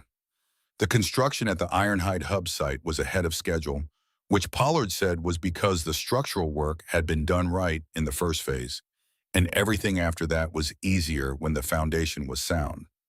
Ruby thought that was true about more things than buildings, but she kept the thought to herself because it was the kind of observation that sounded like a fortune cookie if you said it out loud without context. The first 16 employees of the hub facility were hired in late March. 12 of them were Harlan County residents who had been out of full-time work for more than a year. Jesse was not among them yet because his certification track would not be complete until the fall, but he was at the facility most days anyway, learning what could be learned in advance of the credential. The community center on Minor Street had settled into its rhythms over the winter. The soup kitchen was open for dinner every day, staffed by a rotating roster of volunteers that had grown to 22 people by February, and Ruby supervised the kitchen operation and sourced the ingredients and trained each new volunteer in the prep and the service with the same thoroughness that Nora had trained her. She was strict about the food because Nora had been strict about the food, which was that it had to be real food made from actual ingredients, because people who were struggling deserved to eat well, and the alternative was an insult dressed up as charity. Aldridge had become a fixture at the center on Tuesday and Thursday evenings, not as a recipient, but as a volunteer, specifically the person who sat with the older residents and veterans who came in alone and needed someone to talk to rather than something to eat. He had a gift for listening that Ruby recognized from Nora's description of what the diner had always needed on certain evenings when the food was secondary. He had been doing it his whole life in informal ways, and the center simply gave him a place to do it where it counted towards something. On a Wednesday in April, Ruby was in the center kitchen prepping for the dinner service when she heard the door and came out to the main hall to find Garrett standing inside with an expression that was different from the one he usually wore when he came to Minor Street. He was carrying a folder, which was not unusual, but he was standing in the middle of the hall rather than making his way to the counter, which meant he had something to say before he sat down. She looked at him. He said the indictment came through on the remaining Broken Cross associates, Foss and 2 others. Federal charges, money laundering, and conspiracy. The case is complete. She stood for a moment with the dish towel in her hands. She said all of it. He said all of it. Hargrove will send you the formal notification. I wanted to tell you in person. She thought about the stone through the window in January of the previous year, about the note, about Friday, about how much had changed since then, in ways that she could not have predicted standing in the dark kitchen, holding a piece of paper with letters cut from a newspaper. She said, "Thank you for coming to tell me." He said, "I thought you should hear it as a fact before you heard it as news." She looked at the hall around her, the marbles and chairs, the service window, the reading area where the donated books had multiplied, to the point where she had been forced to install a second shelving unit along the far wall. The overnight shelter space in the back that had been used every night of the winter without exception. She said, "My father." He waited. She said, "Do you think it matters to him, wherever he is, that this happened?" Garrett was quiet for a long moment. He said, "I think Deacon would care most about what you built here." He paused. "I think this is what would matter to him." She nodded. She said, "Stay for dinner. We have chicken and dumplings tonight." He said, "I know." He said, "I can smell it from the street." They went into the kitchen. The summer came and the light lasted long into the evenings over Harlan, and the center stayed open, and the hub facility hired 43 more people, and the diner on Minor Street had its best summer financially since before Nora's knees went bad, which Ruby attributed to the increased foot traffic from the construction workers and the hub employees who had begun treating the counter lunch as a daily fixture. Cody turned 4 in July. Ruby made him a cake with yellow frosting, which was the color he had specified with great precision during the planning discussions that had begun in May. The party was at the center because the apartment was too small for the number of people who came, which included Jesse and Boone and Cooper, and several of the center volunteers in Aldridge, and the 2 sisters from the hardware store, and Pollard, and a rotating cast of hub facility workers who came and went through the afternoon. Someone brought balloons. Someone else brought a young, which Duke found interesting and then decided was not his problem. Cody ate 2 pieces of his own cake and shared the third with the dog, which was a choice Ruby noted and filed as characteristic. Garrett came late in the afternoon when the party had settled into the comfortable dispersal of its final phase.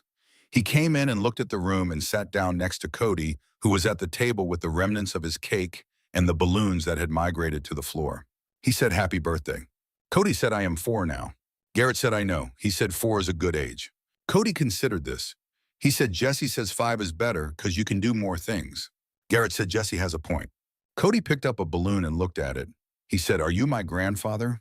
Ruby, who was in the kitchen doorway, went still. Garrett looked at the boy for a moment. He said, "No." He said, "I am your mother's friend, but I am going to be around for a long time if that is all right with you." Cody looked at him with the assessing squint. He said, "You can sit at the counter in the morning if you want. That is where the good people sit." Garrett said, "I will remember that." Cody went back to his balloon. Garrett looked at Ruby across the room. His expression was the one she had come to recognize as the thing he wore when something had gotten to him, and he was not going to pretend it had not. She went back to the kitchen and started washing the cake pans. The fall came and Jesse got his certification and was hired at the hub facility as a junior mechanic, which he told Ruby about by showing up at the diner counter on a Tuesday morning with the paperwork in his hand and the expression of a person who had arrived somewhere they had been moving toward and was still adjusting to the fact of having arrived. She poured him a coffee. She said, "I am proud of you." He said, "You say that like it is simple." She said, "Some things are simple. Recognizing when someone has done something worth being proud of is simple. The doing of the thing is hard. The recognizing is not." He held his coffee with both hands and looked at the paperwork. He said, "My dad is not going to know what to think about this." She said, "Call him and tell him. People need to hear the good things out loud from the people they matter to." He said, "Yeah." He said, "Yeah, I know." He folded the paperwork and put it in his jacket pocket. He said, "Ruby." She looked at him. He said, "That night in January last year when you opened the door. I know you know what it meant for me practically, the bleeding and the cold and all of that." He paused. "But I want you to know that it was more than that." He stopped and started again. "I had been writing for 2 years, and I was not sure I was going anywhere in particular. I was just writing and hoping the direction would become clearer. And then you opened the door and you took care of everyone without any performance of it, without needing anything back. And I thought, that is the thing. That is the thing I want to know how to do." Ruby was quiet for a moment. She said, "Your grandmother did not teach you kindness." He said, "She died when I was little." She said, "Then you figured it out yourself. That is harder than being taught, and it counts for more." He nodded. He drank his coffee. After a while, he said, "I think I am going to call my dad." She said, "Use the phone in the back if you want some privacy." He went to the back. She heard him talking for a long time, the low back and forth of a conversation that was covering a lot of ground that had been waiting to be covered. She did not listen to the content. She did the prep for the lunch service and was glad the call was happening. The second winter deepened toward the holidays, and the center on Minor Street took in more people each week as the temperature dropped toward the kind of cold that Appalachian winter could produce when it decided to make a statement. Ruby organized a coat drive in November that collected 340 coats over 3 weeks, which Pollard said was because people in Harlan had been waiting for a long time for a place to give things to that they trusted would actually reach the people who needed them. She thought about that. She thought about trust and what it was made of and how you earned it, which was the same way you earned everything that mattered, which was by showing up consistently and doing what you said you would do, and not making the people who relied on you wonder whether you would be there next time. She had been showing up consistently. She had been doing what she said she would do. She was learning slowly to believe that she would continue to. On the last day of November, Garrett came to the center and found her in the kitchen prepping for the dinner service, and he sat down on the stool by the prep table, the way he had been sitting on the stool by the prep table for the better part of a year, and he said, "I have something I want to ask you." She said, "Go ahead." He said the Ironhide Foundation is establishing a regional development office in Harlan. He said it in the direct way he had of introducing things. The office will coordinate the hub operations and the community programs and the ongoing development projects in the county. He paused. "I want you to run it." She looked at him. He said, "I know you are going to say you have the diner and you have the center and you have Cody and you have never run an office." He said, "All of those things are true." He said, "I also know that what this office needs is someone who understands this county from the inside out and who has the trust of the people here, which cannot be hired in from somewhere else and cannot be built in a short time." She was quiet. She said, "What does running it look like in practical terms?" He said, "The center stays under your direct management the way it is now. The office handles coordination between the hub facility, the county programs, and the foundation's work across the region. Staff of 3 to start, budget for expansion as the programs develop." She said salary. He told her. She thought about the checking account number she had been watching with the vigilance of someone watching for sparks in dry timber. She thought about Cody's college, which did not exist yet and needed to. She thought about the building on Minor Street, which Nora had built and which was going to require a new roof in the next 3 years, whether she was ready for it or not. She said, "I want the office in this building." He said, "I expected that." She said, "And I want the higher decisions on the staff positions to come through me." He said, "Also expected." She said, "And I want the foundation to fund the center's operating costs separately from the office budget, so the center is not dependent on the office if priorities shift." He looked at her. He said, "You have been thinking about this." She said, "I have been thinking about what Nora would have said to make sure the building was protected." He said, "Nora's building is protected." He said it as a statement of settled fact. "It has been protected since the morning we left it." She thought about that. She thought about the wrecker service called from her kitchen at 3 in the morning, the door hinge that Mason had fixed, the bikers who had refused the money Walter offered in the story Garrett had told her once about a blizzard night in West Virginia, which she had thought about more than once in the past year. She said, "All right." He said, "Yes." She said, "Yes." He did not make a production of it. He nodded once and said, "Good," and she understood that this was how he received most things, which was to say, as information to act on rather than as something to expand into ceremony. She went back to the chicken and dumplings. He sat on the stool and watched her work, and after a while he said, "You know what Cody told me last week?" She said, "What did Cody tell you?" He said, "Cody told me that when he grows up, he wants to fix motorcycles and also make pie, and that he cannot decide between them." She said, "He told me the same thing in August." She stirred the pot. "I told him those things are not mutually exclusive." He said, "What did he say to that?" She said he would have to think about it, and he has been thinking about it since. Garrett said he is 4 years old and he is thinking about things carefully before deciding. He paused. "He is your son." She said, "Yes, he is." Outside the center on Minor Street, Harlan was settling into evening in the way it settled into evenings now, which was differently than it had done a year ago. The lights at the hub facility visible on the hillside above the railroad cut. The center's sign lit above the door. The diner 2 blocks north with the closed sign flipped, but the kitchen lights still on because there was always something left to prep for the morning. The street was quiet and lit, and cold and alive with the specific aliveness of a place that has been told it is finished and has declined to agree. Ruby ladled the soup. The door of the center opened, and the first of the evening's visitors came in out of the cold, and she called out a welcome from the kitchen, the way Nora had called out a welcome from behind the counter for 40 years, and she meant it the same way Nora had meant it, which was completely and without reservation and as the most ordinary thing in the world. She was 25 years old, and this was what she had built. She stirred the pot. She kept the lights on. The third winter came the way all winters came to the Appalachian Mountains, without apology and without particular regard for what anyone had planned. The cold arrived in November and settled in by the first week of December with the confidence of something that had been here before and expected to be treated accordingly. The center had been operating for a full year now. The hub facility had 68 employees and a waiting list for the next round of hiring. Jesse was a certified mechanic and had not left Harlan. Ruby turned 26 on a Thursday in October. She had not thought much about it in advance, being occupied with the transition to the new office and the fall hiring at the center and the roof assessment that Pollard had submitted, and that was going to require a decision before spring. But on the morning of her birthday, she came downstairs to find that the regulars had coordinated without her knowledge, which meant Aldridge had been the organizing intelligence, and there was a cake on the counter with yellow frosting because Cody had been consulted about the color, and every stool at the counter was occupied by someone who had been coming to that counter for years. She stood in the kitchen doorway and looked at it. She thought about Nora, who had stood in the same doorway every morning for 40 years. Who had built this place from $300 and 20 years of waitressing and a handwritten sign and the absolute conviction that what she was offering was worth offering. Who had raised Ruby after Ruby's mother was gone and her father was gone and there was no one else. Who had died 2 years ago in the apartment upstairs in the bedroom where the lavender sachets still sweetened the drawers.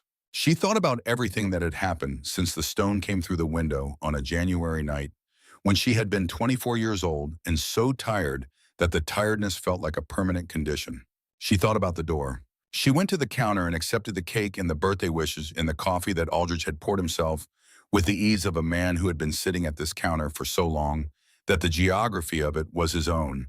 And she thought about the 9 words on the sign above the pie case that her grandmother had written before Ruby was born and that were still there, faded to near invisibility, pressed into the wall by the accumulated weight of 40 years of being true. Good food, fair prices, no nonsense. She had been living those 9 words every day for 2 years in a way she had not fully understood when she was learning them. She understood them now. She understood that the food was not just food, and the fairness was not just about prices, and the nonsense that her grandmother had refused to countenance was not just the ordinary small nonsenses of business, but the larger nonsense of treating people as less than they were. Cody climbed onto the stool beside her and put both hands on her arm and said, "Happy birthday, Mama." And she put her arm around him and held him for a moment in the warm light of the diner on Minor Street, in the town that people had said was finished in the building that other people had wanted and had not gotten. And she felt very clearly and without complication that she was exactly where she was supposed to be. Later that morning, after the birthday gathering had dispersed to the morning business and the diner had returned to its regular rhythms, Garrett came in and sat at the counter, and she poured his coffee without being asked, which she had been doing for the better part of a year, and neither of them had ever commented on. He said, "There is one more thing I have been meaning to tell you." She said, "Go ahead." He said, "Doc Keller, the man we were riding to memorialized the night the bikes went down on your mountain." He looked at his coffee. He was a medic in Iraq before he was a biker. He spent 20 years in the Iron Wolves after the service. He died of lung cancer 14 months before we came through Harlan. She waited. He said Doc had a saying. He said it every winter before the memorial ride. He said that the coldest night of the year was the most important night to be somewhere because that was the night when being somewhere meant something. He paused. I have been thinking about that for a long time, about what it means to be somewhere on the coldest night. She thought about 1:14 in the morning and 3 knocks on a door and a young man bleeding in the snow. She said Doc would have liked the center. Garrett said Doc would have been here every Tuesday and Thursday with Aldridge talking to the veterans who came in alone. He said it with the specific accuracy of a man who knew what he was saying. He said he would have liked you considerably. She said, "I think I would have liked him." He nodded. She refilled his coffee. Outside, Harlan, Kentucky went about its morning, the hub facility humming on the hillside, the center quiet in its daytime rest before the evening service. The diner counter filling up with the familiar faces and the occasional unfamiliar one, the way it had filled up for 40 years under Nora and was filling up now. The streetlights were on. The sign above the door of the center was lit. The 9 words above the pie case were faded but present. Ruby was behind the counter. The door was open. The winter had a long way yet to go, and there was soup on the stove, and whoever came through the door next would find what everyone who had come through before them had found, which was warmth and food, and a woman who paid attention in a place that had decided a long time ago that it was not finished. It was not finished. It was not going to be finished. Because that was what the sign said in 9 words in her grandmother's careful handwriting, pressed into the wall by 40 years of being true faded to near invisibility, which was not the same as being gone. Good food, fair prices, no nonsense. She stirred the pot. She kept the lights on. She was 26 years old, and she was Nora Calloway's granddaughter and Dale Calloway's daughter and Cody's mother. And she had opened the door on the coldest night of the year, and everything that mattered had followed from that. And she understood now, with the clarity of someone who has lived the thing, rather than just read about it, that kindness was not a quality you had or did not have. It was a practice, it was a discipline, it was a choice you made again and again in the doorways of the world, in the cold and the dark, and the moments when it cost something real. And you paid the cost because someone a long time ago had taught you that the cost was always worth it. And because the person who had taught you that had been right, she had kept the lights on. She would keep them on. The winter outside was long and cold, and Appalachian and entirely serious about itself. And inside the diner on Minor Street, the lights burned warm against the window glass, and the coffee was hot, and the door was open, the way it would be open tomorrow, and the day after that, and all the cold days and nights that followed, because that was what this place was, and that was what she was, and both of those things were settled and known and were not going to change. The week before Christmas, a letter arrived at the center. It came in a plain envelope with a Louisville return address, typed and formal, and Ruby almost set it aside with the administrative correspondence until she saw it was addressed to her personally and not to the center. She opened it at the kitchen prep table in the late afternoon between the lunch cleanup and the dinner prep when the building had its brief daily quiet. The letter was from a woman named Patricia Dunn, who was 73 years old and lived in Louisville, and had read the article about the center and the Ironhide Hub project in a regional business publication that had run a story in November. Patricia Dunn wrote that she had grown up in Harlan in a house on Minor Street, 2 doors from the building that was now the center. She wrote that her father had been a miner and her mother had worked part-time at a diner called Nora's from 1981 until 1989 before the family moved to Louisville. She wrote that she had often thought about Harlan and had not come back in many years because she had not been sure there was anything left to come back to. She wrote, "I read the article, and I thought about my mother, who used to say that Nora Calloway was the most decent person she had ever worked for. She wrote, I thought you should know that." Ruby read the letter twice. Then she set it down and sat with it for a moment. She went to the shelf where she kept a few things from the apartment that she had brought down over the course of the year. The small things that belonged in the place where the work was, a photograph of Nora behind the diner counter taken in 1986 when someone had visited with a camera and caught her in the ordinary act of filling a coffee cup with an expression of complete and unself-conscious presence.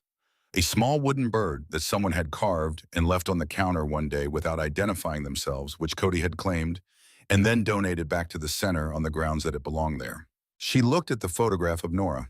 She thought about Patricia Dunn in Louisville, who had grown up 2 doors from this building and had left and had not come back and had read an article and thought about her mother. She thought about the distances people traveled from the places they came from and the things that pulled them back even after many years, which was not always the same thing as the place itself, but was often the memory of a specific person or a specific act of kindness that had made the place real. She wrote back to Patricia Dunn that evening after the dinner service at the small desk in the office that had been installed in the room off the east corridor, the first office she had ever had, with her name on the door. She wrote in the direct and simple way that she had learned to write over the year of correspondence, the work required, which was to say exactly what she meant without embellishment. She wrote that Nora Calloway had been her grandmother and that she had run the diner for 40 years and had died 2 years ago, and that the diner was still there on Minor Street and still had the sign her grandmother had put up in 1974. She wrote that if Patricia Dunn ever wanted to come back to Harlan, there was good food and fair prices and no nonsense waiting for her. She wrote that the coffee was still on. She sent the letter. She turned off the desk light and went through the hall to the kitchen where the last of the dinner volunteers were finishing the cleanup. And she helped with the final pots because that was the thing she had always been best at. And because the doing of it was a comfort at the end of a long day, the warm water and the routine and the smell of clean dishes that reminded her of every evening she had stood at this same sink alongside her grandmother, learning what she knew. Jesse was stacking chairs in the main hall when she came through. He looked up and said, "Long day." She said, "They are all long days." He said, "Yes." He put the last chair on the stack. He said, "But they are the right length." She thought about that for a moment. She said, "Yes."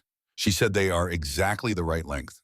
She went to the door and checked the lock and looked out through the glass at Minor Street where the lights were on and the snow was clean on the sidewalk and the building that Nora had built with $300 and 20 years of waitressing and a handwritten sign stood on its foundation, the same as it had stood for 40 years and would stand for 40 more. She turned out the last light.